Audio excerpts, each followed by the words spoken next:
Hello everyone, how are you? Myself Miss Pramila. Today I came here with a topic resource.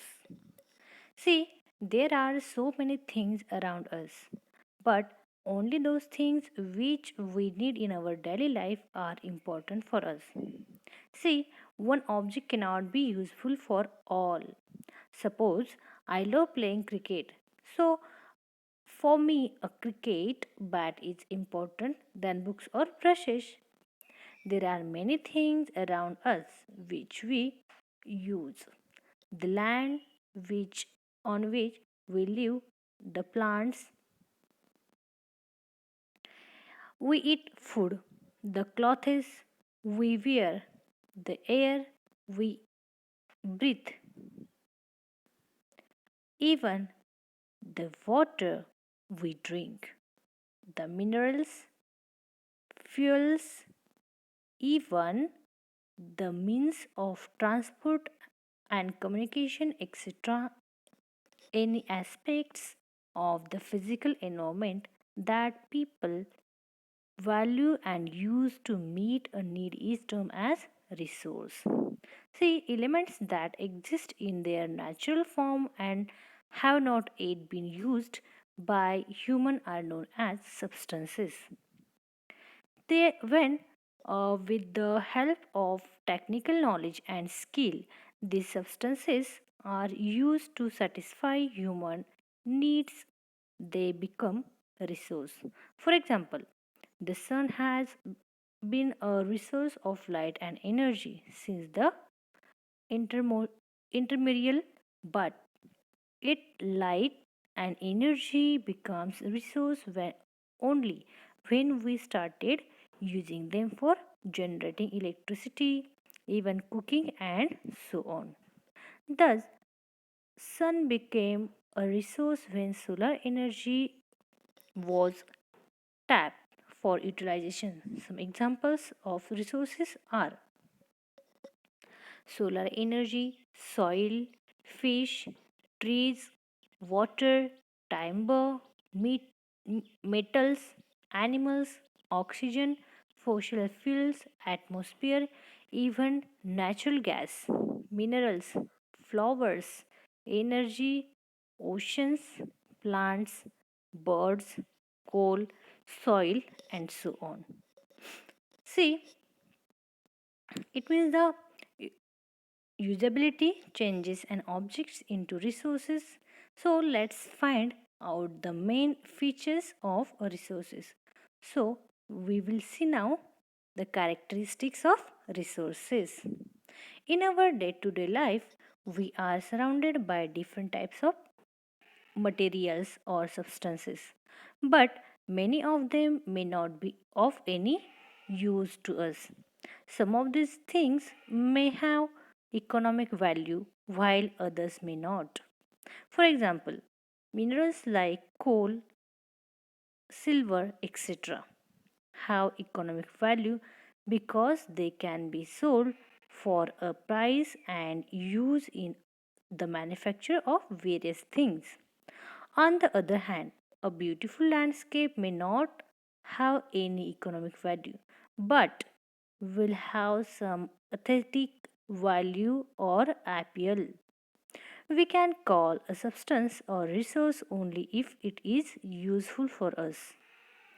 Medical herbs did not have much value till their worth was recognized for making herbal medicine.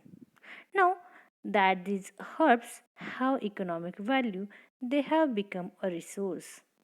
The characteristics of usability, value, time, and technology transforms any substance into the resource. These four characteristics are like the four piece of a puzzle. When put together, they transform a substance into the resource.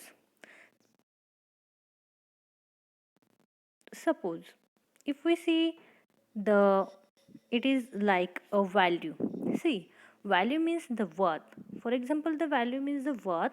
Substance such as minerals like coal, iron, ore, limestone, etc., which have economic value, are all resource. These substances were not a resource until their value was discovered.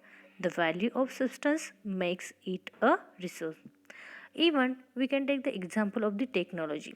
See, the technology is the application of knowledge and skill for making new things from the valuable materials and substances. It adds value to the existing substances. Thus, use of technology changes any substances into resource. Even like by the usability, the importance of the sources varies from one person to another. For example, a dictionary is an important source for a student, but for a farmer or a builder, land is more important resource. Then, main characteristic of a substance that make it a resource is its usability or utility. Suppose time wise, what happens sometimes a substance become a resource with the passage of time when its use is felt or recognized, while life was not recognized as a resource earlier, but it has become a resource since its importance was recognized in maintaining ecological balance. So, like that way, the substances becomes the resource. Now, there are the types of the resource. There are the different types of the resource around us. Resources are broadly classified on the basis of their origin: natural resources, human made resource, and human resource. See, the natural resource elements which are drawn from nature and are used without changing them are called natural resources. The air we breathe, the soil in the fields, the water in the river are all examples of natural resources. Some natural resources are freely available in the environment and human beings can be use them directly for us. For example, air. However, there are some natural resources which have to be transformed with the help of technology so that they can be used. For example, a water purifier is used to soften hard water and kill bacteria and germs to make it fit for consumption. Natural resources can be classified on the basis of origin, level of development and use, renewability, and the distribution. So, like that way, the natural resources are there.